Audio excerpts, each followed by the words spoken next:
presented by Indeed.com. I'm Stacey Lynn. The Israeli military says more hostages are being released now in exchange for Palestinian prisoners. CBS's Ed O'Keefe. An American is expected to be among the released today. Not official, of course, until the transfer has happened. We won't hear anything official from U.S. authorities until that happens. Meanwhile, talks continue urging Israel to extend the pause in fighting again to get more hostages out.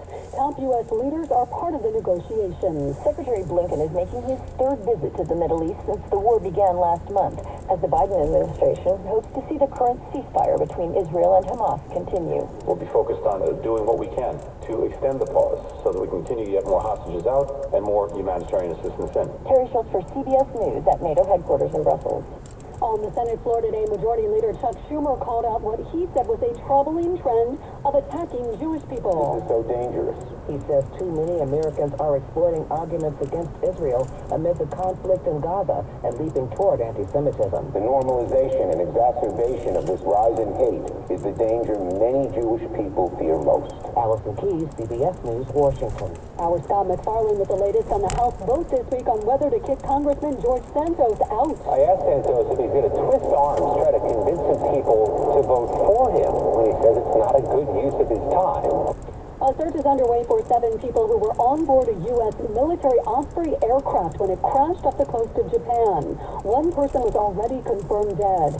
CBS News military analyst Jeff McCausland. The total of dead since 2012 from Osprey crashes is about 19.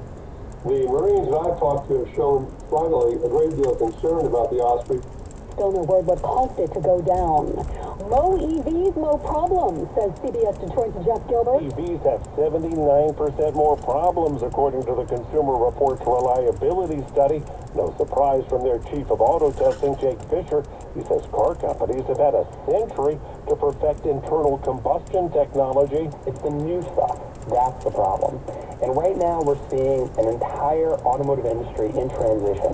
Guy Fieri just signed a massive 3-year deal with Food Network worth $100 million. That makes him the channel's highest paid talent. Under the new agreement, the mayor of Flavortown will continue to produce and develop shows with the network through his Knuckle Sandwich production company.